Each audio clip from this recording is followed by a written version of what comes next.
हर्षित landmark, सपनों का घर जैसा आप चाहते हैं हम बनाते हैं। 1, 2 एवं 3 BHK ready position flats. Call 9827321321।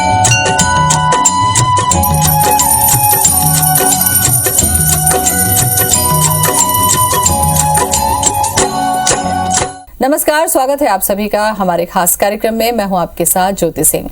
दीपोत्सव का शुरुआत होती है धनतेरस से। धनतेरस का दिन बहुत ही शुभ माना जाता है। ज्यादातर हम में से ये लोगों को यही पता होता है कि हम इस दिन खरीदारी करते हैं और इस दिन खरीदी हुई चीजों का हम दीपावली के दिन पूजन करते हैं। लेकिन आखिर धनतेरस मनाया क्यों जाता है, इसके पीछे क्या मान्यता है, इस दिन हमें क्या करना चाहिए, क्या नहीं करना चाहिए, इस पर चर्चा करने के लिए हमारे साथ स्टूडियो में मौजूद है पंडित प्रियशरण त्रिपाठी जी। त्रिपाठी जी, बहुत बहुत स्वागत है आपका। धन्यवाद।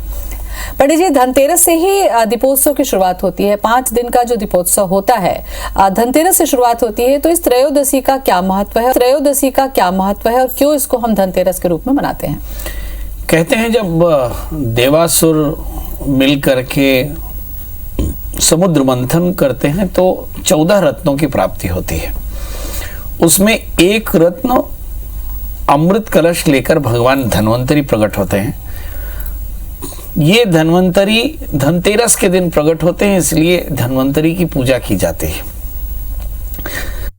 धन्वंतरी अमृत कलश लेकर आए, इसलिए अमृत कलश लिए हुए धन्वंतरी की पूजा की जाती, इस धारणा से कि परमात्मा धन्वंतरी की कृपा से आपका स्वास्थ्य बहुत बढ़िया होगा।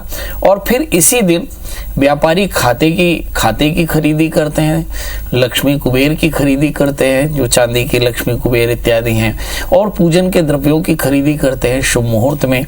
और इस दिन शुभ मुहूर्त में व्यापारिक सौदे भी काटे जाते हैं, क्योंकि माना जाता है कि नंदा भद्रा जया जो 3, 8 और 13 तिथियां जो होती हैं वो जया तिथियां होती हैं, तो इस लिहाज से भी काफी महत्वपूर्ण हो जाता है। वैसे अगर आप देखें तो इस बार की धन त्रयोदशी बड़ी खास है, ढेर सारी खुशियां हैं। कोरोना के बाद एक विशेष उत्साह आपको मार्केट में, बाजार में दिख रहा है। तो इस लिहाज से हम देखें कि धनतेरस में इस बार काफी अच्छी चमक भी रहेगी। मगर जो मूल बात है, जिसमें हम आदिकाल से काफी समय से जिस धारणा के साथ हम धन्वंतरी की पूजा और लक्ष्मी कुबेर की पूजा करते हैं, लक्ष्मी कुबेर की पूजा के हेतु से सामान की खरीदी करते हैं, वो बड़ा महत्वपूर्ण होता है। इसमें पूरे दिन भर हम राहु काल छोड़ करके पूरी खरीदी करते हैं। बिल्कुल। पंडित जी, चूंकि धन्वंतरी, जैसा कि आपने कहा कि आरोग्य के देवता है, अमृत कलश लेके इस दिन प्रकट हुए थे वो, तो इस दिन भगवान धन्वंतरी की भी पूजा का प्रावधान है। इस दिन हम देखते हैं कि कुबेर जी की भी पूजा हम करते हैं, खरीदारी भी करते हैं। तो मुझे लगता है धनतेरस से जुड़ी जो प्रथाएं हैं, जो कथाएं हैं, उसके बारे में थोड़ा विस्तार से आज हमें बताएं, ताकि हमें इसकी जानकारी हो सके। माना गया है कि धन्वंतरी प्रकट होते हैं, यही एक कहानी है कि धन्वंतरी प्रकट हुए सो धन्वंतरी की पूजा हुई। और हमारे यहाँ गोत्र यात्रा का प्रारंभ भी यहीं से होता है। 3 दिन की जो दीपावली मनाई जाती है, धन्वंतरी, धनतेरस से नरक चतुर्दशी और अमावस्या, तो इसमें हम 13 दिए जलाते हैं। बहुत सारे लोगों को ये कल्पना होगी कि आखिर ये दिए क्यों जलाए जाते हैं। ये दिए दीपदान किए जाते हैं क्रमशः 13, 14 और 15। त्रयोदशी में 13 दिए, चतुर्दशी में 14 दिए और अमावस्या में 15 दिए।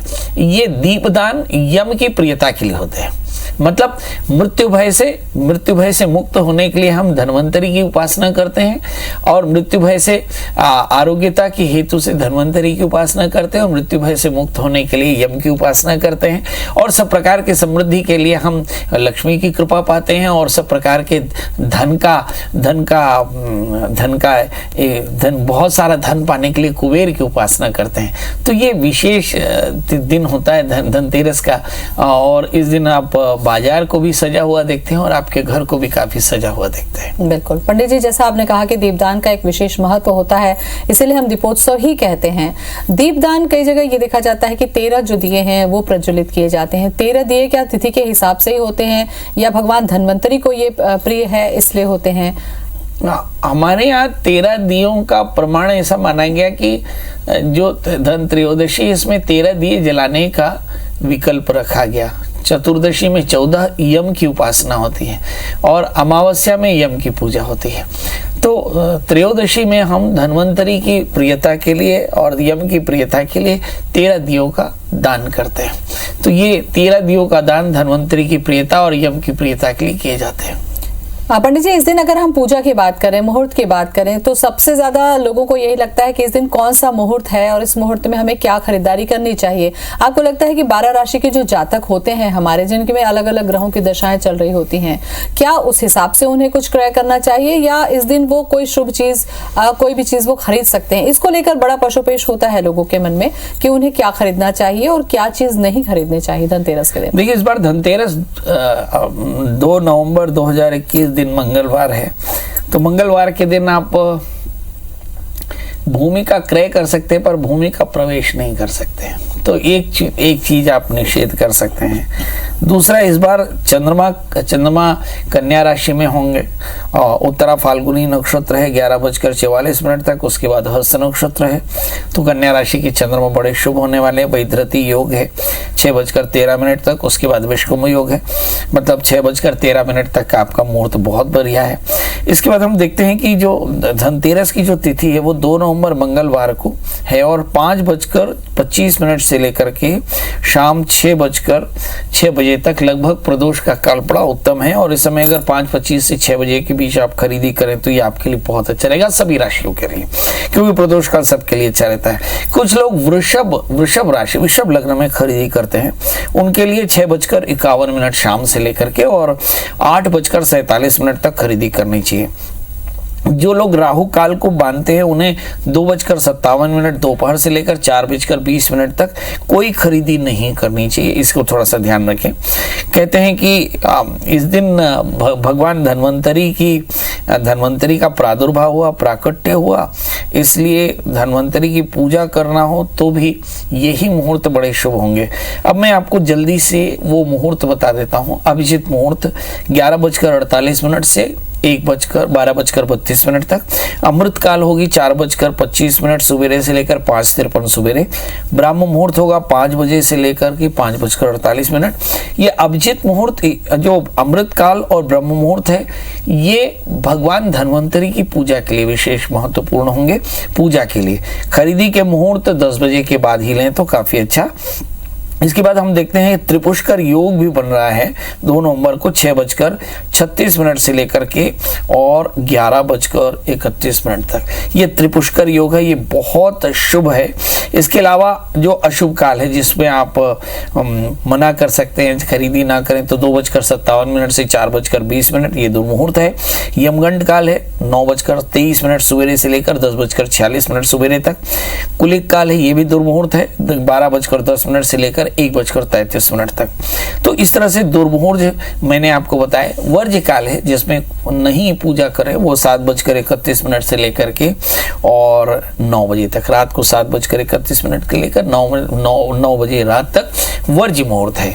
तो ये दुर्मुहूर्त भी हमने बताया, शुभ मुहूर्त भी बताया आपको। बिल्कुल पंडित जी, जैसा कि आपने बताया कि ये जो मुहूर्त है क्रय करने के, लेकिन ये इसके पीछे क्या परंपरा रही है कि धनतेरस के दिन कुछ न कुछ खरीदारी की जाती है? खरीदारी के पीछे क्या कोई मान्यता या प्रथा प्रचलित है कि इस दिन हमें कुछ न कुछ क्रय करना चाहिए? जी, हमारे यहाँ आडार तंत्र में ऐसा माना गया कि अमावस्या के दिन घर की साफ सफाई करके और भगवती महालक्ष्मी का पूजन और लक्ष्मी का विसर्जन करना चाहिए। ये एक क्रम माना गया अमावस्या के दिन। तो इसके पहले घर की पूरी साफ सफाई कर दी जाती है। और ये जो दीपावली का उत्सव है यह धनतेरस से शुरू होता है। तो धनतेरस में सबसे पहले खाता बही और जो दीपावली में पूजे जाने वाली सारी पूजन की वस्तुएं हैं, घर की जरूरी सामान है, घरेलू सामान है, ये सारे त्रयोदशी में खरीद ली जाती है, क्योंकि धन त्रयोदशी को जया तिथियां होती हैं जो अत्यंत उत्तम होती हैं। कार्तिक महीने के कृष्ण पक्ष में जब त्रयोदशी आती है वो जया तिथियों के कारण बेहद महत्वपूर्ण होती है, इसलिए लोग खरीदी भी करते हैं इसमें। बिल्कुल।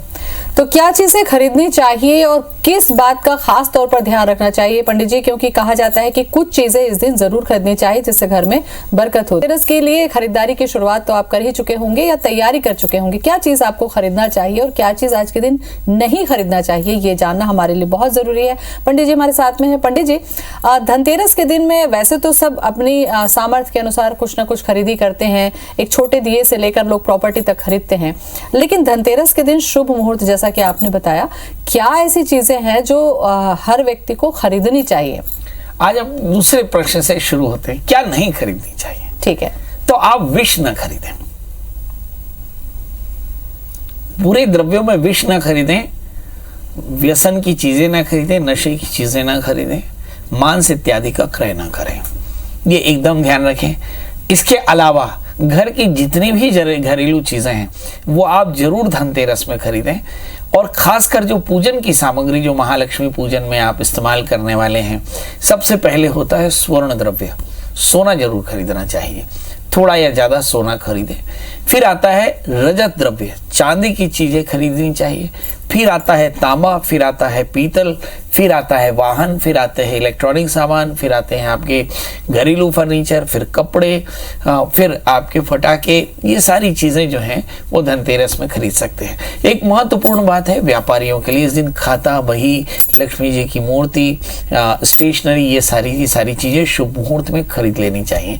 एक तीसरी बात है, जो व्यापारी हैं वो गद्दी की पूजा करते हैं, तो इस दिन गद्दी की पूजा की जाती है। गद्दी में महालक्ष्मी का स्थापन होता है, तो गद्दी की पूजा करनी चाहिए।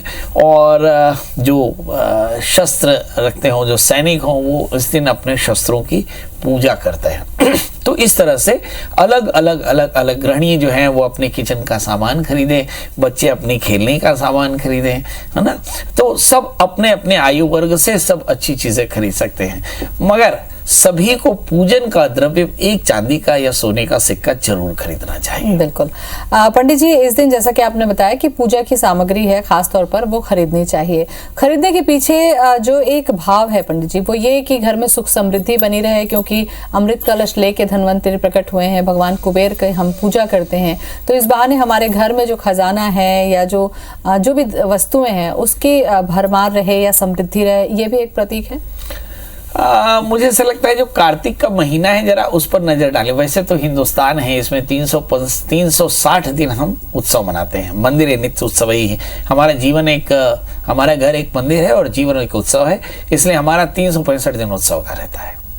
हम पूरे जीवन भर उत्सव ही मनाते हैं उसमें। मगर जो खास बात होती है, ये जो कार्तिक का महीना है, इसमें स्वास्थ्य का विशेष ध्यान रखा जाता है, और दूसरा भौतिक समृद्धि का ध्यान रखा जाता है। ये सनातन है जहां पर स्वास्थ्य और भौतिक समृद्धि को एक साथ पूजा जाता है। तो स्वास्थ्य के देवता धन्वंतरी, मृत्यु के देवता यम और समृद्धि के देवता लक्ष्मी और कुबेर एक साथ पूजे जाते हैं। तो इस नजरिए से हम देखें कि ताप श्राप पापों के निदान के लिए कार्तिक के महीने में एक साथ प्रयास किए जाते हैं। धनतेरस से इसकी शुरुआत की जाती है। तो इसलिए हम नई चीजों को खरीदते हैं और अपने अंदर के भय की मुक्ति के लिए दीपदान भी करते हैं। तो इस दिन नए दीपक भी खरीदने चाहिए। बिल्कुल। हमारी अगर परंपराओं को देखें पंडित जी, जैसा कि आपने भी कहा कि जीवन हर दिन उत्सव के तौर पर होना चाहिए, तो त्योहार जो है हमारे अंदर खुशी का संचार करते हैं, और जब आप कोई वस्तु क्रय करते हैं तो मुझे लगता है कि खुशी का एहसास हम सभी को ज्यादा होता है, चाहे गृहणियां हो चाहे बच्चे हों। हाँ, ये भी एक उत्सव का ही एक आनंद का, ये दीपावली एक आनंद का उत्सव। आडार तंत्र में लिखा है कि अमावस्या के दिन अगर आप बिना मंत्र के घर के करकट साफ कर दे और लक्ष्मी का बिना मंत्र भी आवाहन करें, रात्रि जागरण करें, तो आपके घर में लक्ष्मी का प्रवेश होगा ही। तो पवित्रता, शुचिता और समृद्धि एक साथ आती है। मैं आपको थोड़ा सा इसका वैज्ञानिक दृष्टिकोण बता दूं। हम समृद्धि की देवी लक्ष्मी का ध्यान करते हैं इस धारणा के साथ कि हम समृद्ध हैं, समृद्ध होंगे नहीं, समृद्ध हैं, ऐसा सोच करके हम अपने गहने पहन करके और सारी समृद्धि के साथ हम महालक्ष्मी की उपासना पूरे इस त्रयोदशी और अमावस्या में करते हैं। तो इसलिए अगर हम उत्सव के नजरिए से देखें तो समृद्धि और कल्याण का उत्सव है। इस दिन खरीदी करने और उत्सव मनाने से वास्तव में आपके जीवन में उत्सव आता है। पंडित जी, जैसा कि कार्तिक महीने का जिक्र आप भी कर रहे हैं और कार्तिक का ये बहुत बड़ा जो त्योहार है, कार्तिक महीने पर अगर हम थोड़ा सा चर्चा करें, खासकर धन्वंतरी की प्राकट्य भी यही हुआ। कार्तिक महीना जो है बहुत ज्यादा पवित्र माना गया है और इसमें कुछ खास कार्य अगर किए जाएं, जैसे दीपदान है, स्नान है, दान है, तो इसका महत्व बढ़ जाता है। तो क्या धनतेरस के दिन ऐसा हम कुछ कर सकते हैं? हाँ, कुछ लोग ऐसा मानते हैं कि भाई धनतेरस में या दीपावली पूजन में दान नहीं करना चाहिए, पर मुझे ऐसा लगता है कि 5 चीजें तो हर तिथि में करनी चाहिए। नाम का जाप, दान, स्वाध्याय, सत्संग और यज्ञ। तो यदि आप नाम जाप करना चाहते हो तो आज बढ़िया दिन है। रात्रि में आसन लगा करके ओम ह्रीं महालक्ष्मी नमः, कुंकुबेराय नमः इस मंत्र का रात्रि जागरण करके जाप करें। कन्याएं इस दिन कात्यायनी की पूजा करें तो मनोकामनाएं पूर्ण होंगी। व्यापारी महालक्ष्मी का पूजन करें तो मनोकामना पूर्ण होगी। बच्चे सरस्वती का पूजन करें, ओम ऐं सरस्वती नमः, तो बच्चों को बुद्धि का विकास होगा। तो ऐसे सभी के आयु वर्ग के लिए ये जो धन त्रयोदशी है वो विशेष समृद्धि देने वाली है। उसमें खासकर जो कार्तिक महीना और उसमें त्रयोदशी, चतुर्दशी और ये जो अमावस्या है, ये विशेष फलदायी नहीं होती। बिल्कुल पंडित जी, जैसा कि धन्वंतरी का ही हम पूजन कर रहे हैं, खरीदारी करते हैं, लेकिन कुछ लोगों के जीवन में ऋण बहुत बढ़ जाता है, मतलब आर्थिक रूप से वो कमजोर हो जाते हैं, आर्थिक बाधाएं आने लगती हैं, रोजी रोटी का संकट होता है। तो इन तमाम बाधाओं के लिए क्या इस दिन कुछ खास उपाय भी हम कर सकते हैं? कोरोना में तो आपकी बात 100 लाने सच है। मुझे ऐसा लगता है ये प्रॉब्लम हर घर में है कि कोरोना में बीते 2 सालों में कोई बहुत ज्यादा परेशानी रही, व्यापार के नजरिए से, नौकरी के नजरिए से, हर जगह पर। तो आप सभी के सभी बढ़िया बैठ करके संसार की समृद्धि के लिए प्रार्थना करें। और एक मंत्र है ओम ह्रीं महालक्ष्मी नमः, इस मंत्र का कम से कम 11 माला जप कर लें और हो सके तो भगवती महालक्ष्मी के का विग्रह लगा करके अखंड दीपक जलाकर पूर्वाभिमुख होकर के और आप कनक धारा स्तोत्र का पाठ कर लें तो ऋण मुक्ति भी होगी और धन की समृद्धि भी होगी। बिल्कुल। कात्यायनी माता का आपने जिक्र किया कुंवारी कन्याओं के लिए, तो क्या इस दिन उनके लिए कोई उपाय है कि उन्हें मनचाहा वर मिले या कुछ समस्याएं हैं उनका समाधान हो? हमारे बोलते खष्टम कात्यायनी च, जो दुर्गा का जो 6वां विग्रह वो कात्यायनी है। कहते हैं कात्यायन ऋषि ने कात्यायनी की सबसे पहले पूजा की, इसलिए उसका नाम कात्यायनी रखा। पर भगवती का 6वां विग्रह कात्यायनी है और कहते हैं कि षष्ठी देवी तकदीर की देवी होती है, भाग्य की देवी होती है। तो थोड़ा सा इसे और आगे बढ़ाएं। कात्यायनी की पूजा बच्चे कर सकते हैं बुद्धि के लिए, सैनिक कर सकते हैं शक्ति के लिए, व्यापारी कर सकते हैं कात्यायनी की पूजा धन के लिए, और जो अविवाहित कन्याएं हैं वो कात्यायनी की पूजा कर सकती है अच्छे वर के लिए, और जो विवाहित हैं वो कात्यायनी की पूजा कर सकती हैं अपने परिवार में सौभाग्य के लिए। मतलब हर आयु वर्ग के लोगों को कात्यायनी की पूजा खासकर त्रयोदशी में जरूर करनी चाहिए। बिल्कुल। और अब एक आखिरी सवाल पंडित जी मैं करूंगी, क्योंकि भगवान कुबेर की भी पूजा हम करते हैं इस दिन और कुबेर का खजाना कभी खाली नहीं होता और हमारा खजाना भी खाली ना हो, इसलिए हम क्या उपाय खास करके कुबेर की पूजा में करें? हमारे बोलते हैं ददाति प्रतिघृणाति नान्यथैष प्रसीदति। इस दुनिया में अदत्त दानच भवेत् दरिद्री, दरिद्र भावात् करोति पापम, पाप प्रभावात् नरकम प्रयान्ति पुनः दरिद्रे पुनरेव पापे। आप अपने अंदर देने की धारणा बढ़ा लीजिए। तो आज चुपचाप छुप करके किसी जरूरतमंद को खूब पेट भर के खाना खिला लीजिए, और हो सके तो 1 से अधिक लोगों को खाना खिला लीजिए। खूब अच्छे वस्त्र का दान करिए। आप देखिए कि आपके घर में कभी भी समृद्धि का नाश नहीं होगा। बिल्कुल। तो धनतेरस के दिन में पंडित जी ने जितने उपाय बताए वो जरूर करिए, और क्या चीज खरीदना है जो बताया पंडित जी ने वो जरूर खरीदारी कीजिए। लेकिन इन बातों को भी ध्यान में रखिए कि कोई अगर अभावग्रस्त है तो उसके लिए भी छोटी सी जरूरत की चीज अगर आप खरीद कर देते हैं, उन्हें भरपेट भोजन भी अगर आप कराते हैं, तो यकीन मानिए आपकी खुशी में इजाफा होगा। नमस्कार।